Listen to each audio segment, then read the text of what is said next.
அஸ்ஸலாமு அலைக்கும் வரஹ்மத்துல்லாஹி வபரகாத்துஹு.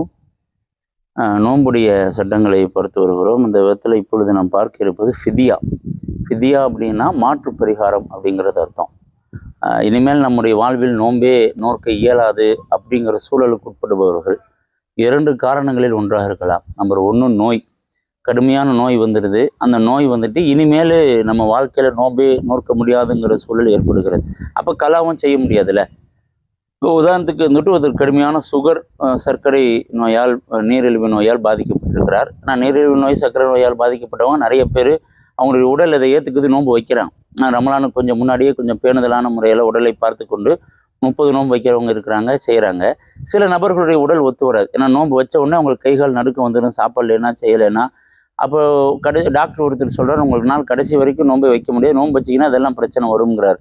அப்படிப்பட்டவங்க ஒன்றுமேல் வாழ்க்கையில் நோன்பை வைக்க முடியாதுங்கிற சூழ்நிலை. இதே மாதிரி ஒரு உதாரணம் சொன்னால், சில பேர்த்துக்கு அல்சர் பிரச்சனை இருந்துச்சுன்னு சொன்னால், அது கடுமையான அல்சர்னால் ஒன்றுமேல் வாழ்விலே நோன்பை வைக்க முடியாது. நோன்பு வச்சோம்னா அந்த அல்சர் பயங்கர வேறு ஏதாவது பிரச்சனைகள் கொண்டு வந்து விடுவோம். பல நோய் இருக்குது. அந்த ஏதோ ஒரு நோய் அது வந்துட்டு கடைசி வரைக்கும் நம்மளால் நோன்பை வைக்க முடியாதுங்கிற ஒரு சூழலுக்கு உட்படுறார்.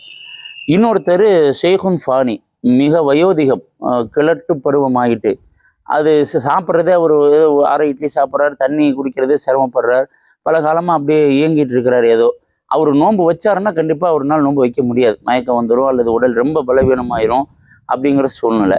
வயோதிகத்தின் காரணமாக ஒன்று மேலே அவருக்கு உடம்பு தேர்த்தியை வரப்போகிறது இல்லைன்னு முடிவுக்கு வந்துடுறார். அப்படிங்கிற சூழலாக இருக்குமே. ஆனால் இந்த 2 நபர்களும் என்ன செய்யலாம் அப்படின்னா, ரமலான் மாதத்தில் நோன்பு வைக்காமல் இருப்பதற்கு அனுமதி உண்டு.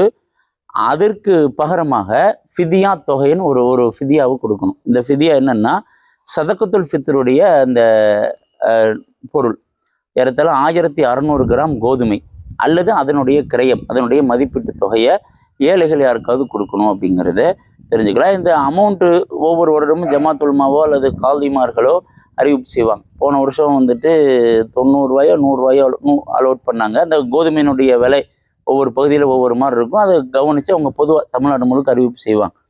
அப்போ ஒரு 100 ரூபான்னு வைங்களேன். அப்போ 30 நோன்பு இருக்குது. 30 நோன்புக்கு அந்த 3000 ரூபாய் அவர் என்ன செய்யணும்னா, ஒரு நோன்புக்கு ஒரு சதக்கத்துல் ஃபித்ருடைய அந்த கணிப்பு ஏழைகளுக்கு கொடுக்கணும். அப்போ 3000 ரூபாய்.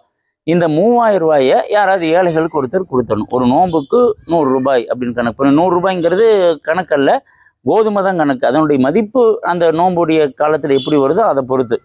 சில இடங்களில் ரொம்ப பேணுதலாக இருக்கிறவங்க 30 நாளும் கோதுமையோட ரேட் ஒரே மாதிரி இருக்காதுல்ல, கொஞ்சம் அதிகமாக இருக்கலாம், இதாக இருக்கலாம். இன்னும் சில பேர் கொஞ்சம் பணம் அல்லாஹ் பரக்கத்தை கொடுத்துருக்காங்கன்னா கொஞ்சம் சேர்த்தி அதிகமாகவே இருந்துட்டு போது நிகழ்ச்சிகள் கொடுப்பாங்க. அதெல்லாம் சரியானது தான்.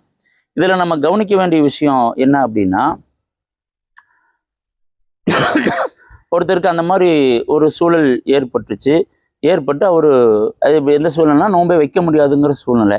அவர் வந்துட்டு ஃபிதியா கொடுக்கவும் முடியாத வறுமை, 2மே சேர்ந்துருச்சு அப்படின்னா அது வந்துட்டு ரொம்ப கனமான சூழ்நிலை. ஏன்னா இப்போ நோன்பே வாழ்க்கையில் வைக்க முடியாதுங்கிற சூழ்நிலையே ரொம்ப ஒரு சாபமான சூழ்நிலை. அல்லாஹ் அதை விட்டு எல்லாரும் பாதுகாக்கணும். அதோடு சேர்த்து அதனுடைய பரிகாரமும் செய்ய முடியாத சூழ்நிலை.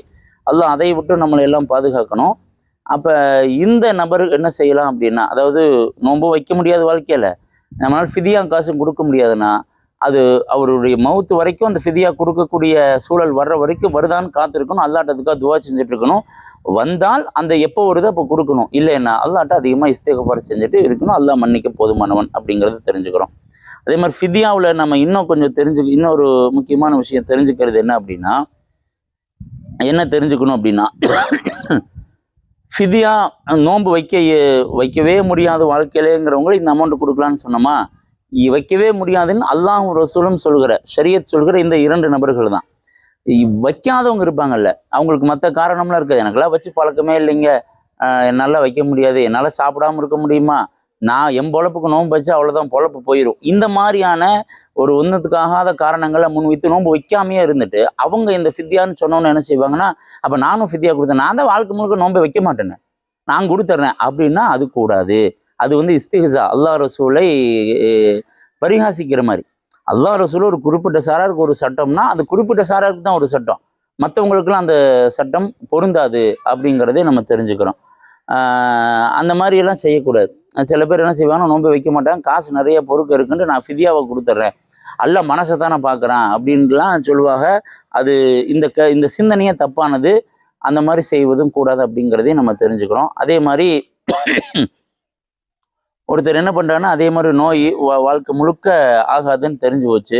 அவர் அந்த ஃபிதியா கொடுக்குறார். கொடுத்து ஒரு 2 வருஷம் கொடுத்துட்டார். அதாவது டாக்டர் சொன்னார் சுகர் ஏதோ ஒரு பிரச்சனை. அவருக்கு அந்த நோன்பு சின்ன வயசுலேருந்தே வயிற்று பழக்கமாயிருச்சு. அதனால நோன்பு வைக்காம காசு கொடுத்து நம்ம சாப்பிட வேண்டியது இருக்கு. ரொம்ப அல்லாட்ட அழுது மன்றாடுறார். ரப்புல் ஆலமீன் நோயை சரி பண்ணிட்டான். அதே மாதிரி ரொம்ப வயது மூப்பான ஒருத்தர் கொடுக்கவே முடியாதுன்னு இருந்தார். அல்லாஹ் அவருக்கு தெம்ப கொடுத்து நோன்பு வைக்கிற அளவுக்கு அந்த வயோதிகத்தை விட மிஞ்சின ஆரோக்கியத்தை கொடுத்துட்டான். அப்படின்னா அந்த ஃபிதியா கொடுத்தாங்களே, கொடுத்திருந்தாலும் எத்தனை நோன்பு வைக்கலையோ அந்த நோன்பை உடல் தெம்பு வந்ததுக்கப்புறம் திரும்ப கதா செய்ய வேண்டும் அப்படிங்கிறது தெரிஞ்சுக்கணும். இது இந்த ஃபிதியா சம்பந்தமான விஷயம். ரப்புல் ஆலமீன் வாழ்க்கையில் நம்ம கடைசி ரூஹு மூச்சு இருக்கும் வரை அல்லாஹ் ரசூல் கடமையாக்கின எல்லாத்தையுமே நிறைவேற்றுகிற ஒரு நல்ல நசீபை ரப்புல் ஆலமீன் நம்ம அனைவருக்கும் தந்துடுவானாக. ஸல்லல்லாஹு அலா முஹம்மத் ஸல்லல்லாஹு அலைஹி வஸல்லம், ஸல்லல்லாஹு அலா முஹம்மது ஸல்லல்லாஹு அலைஹி வஸல்லம், ஸல்லல்லாஹு அலா முஹம்மது யா ரப்பி ஸல்லி அலைஹி வஸல்லம். அஸ்ஸலாமு அலைக்கும் வரஹ்மத்துல்லாஹி வபரகாத்துஹு.